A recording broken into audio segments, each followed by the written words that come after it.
I'm over here today working on a horizontal mill, machining out some of these aluminum plates. I was working on that video. Get some of these shavings out of here.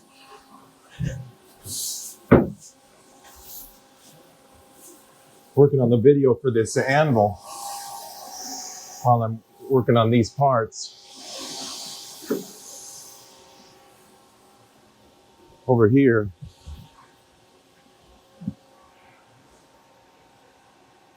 I want to just say something about this process of machining this anvil.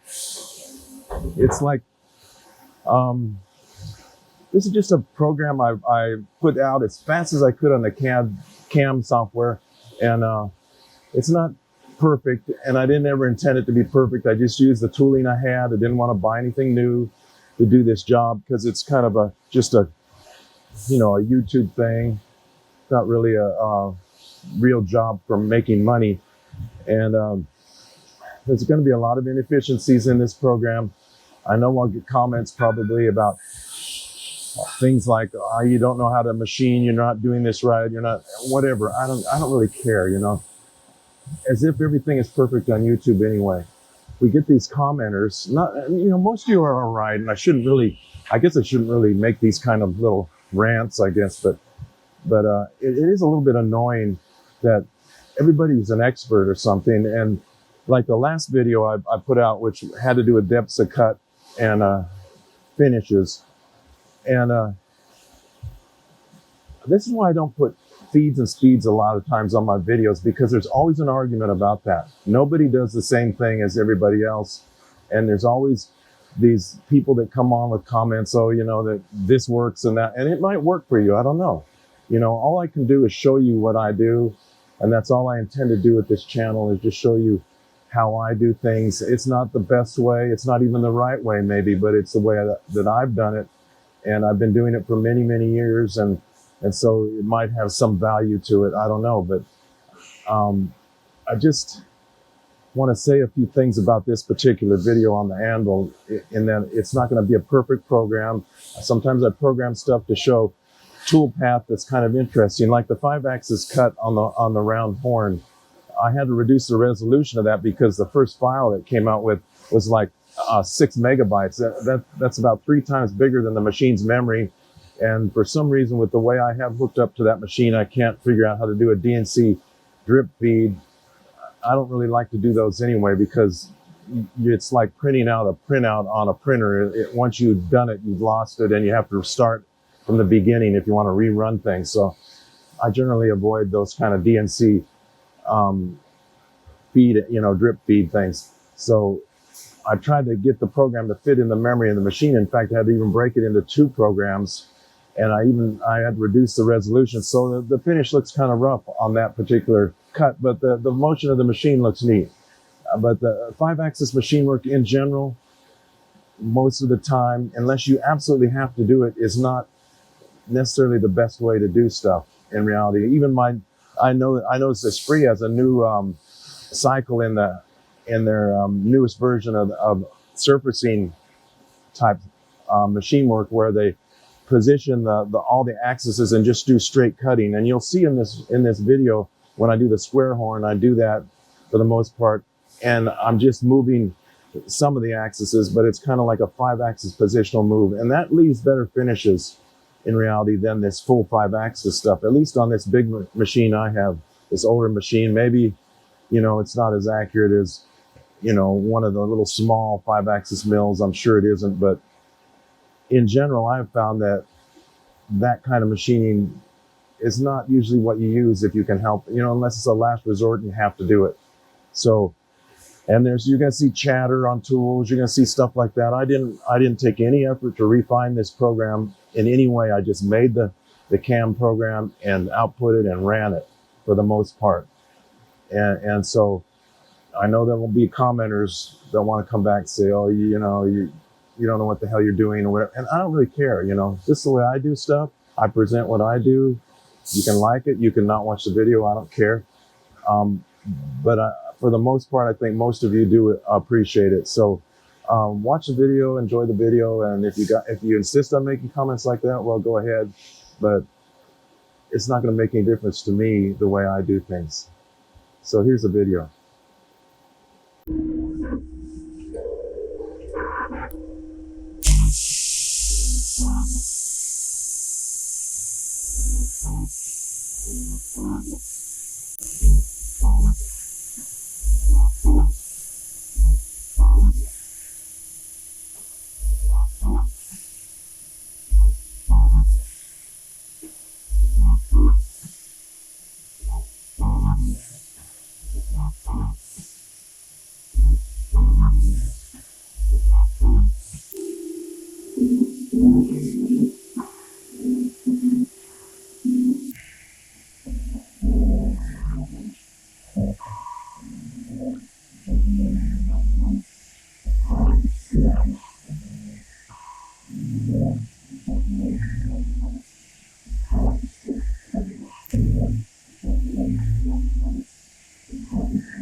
Here's what we are left with. I've run out of time. I've run out of time on this job. I have to start a job that I have, a painting job on the machine. I'm not 100% happy with the finish that using this tool over here. That lathe tool is a fly cutter, but I mean, I got a little impatient and I sped it up, and maybe I shouldn't have. I mean, it's all right. It took the material off. There was a little extra material on here and on this face over here that I didn't account for in the CAM software in the model of the stock, so I didn't see it till after I machined it. This didn't quite clean up here from this little cut. I don't know if you can see that right here.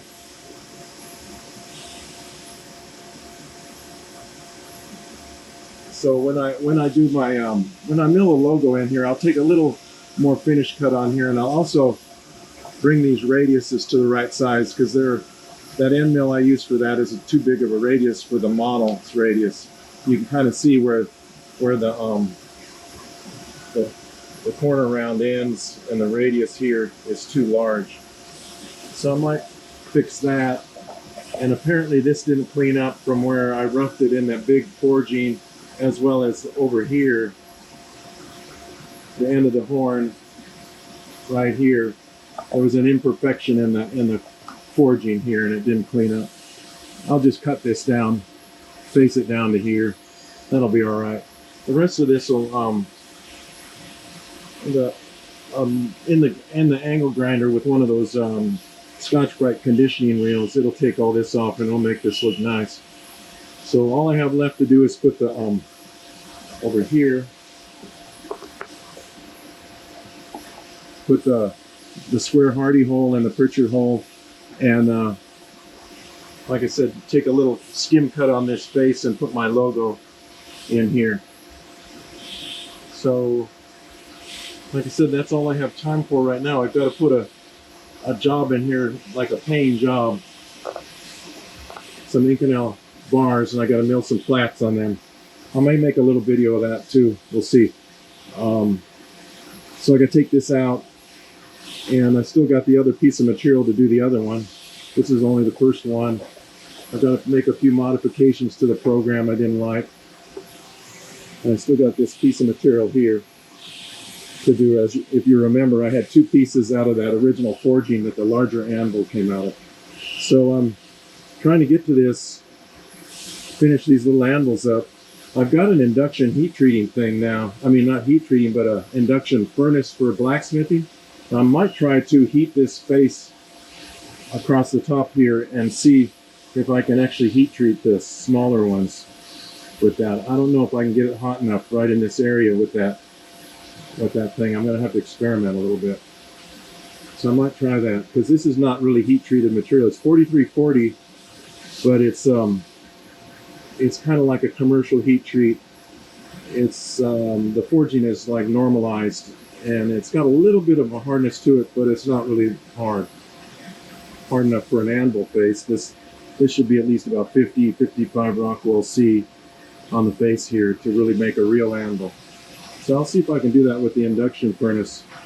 If we can get this big of a chunk of metal hot enough right at the surface here, then I can quench it probably with water or something, and maybe get it hard right on, the first maybe 1/8 of an inch or so of this thing.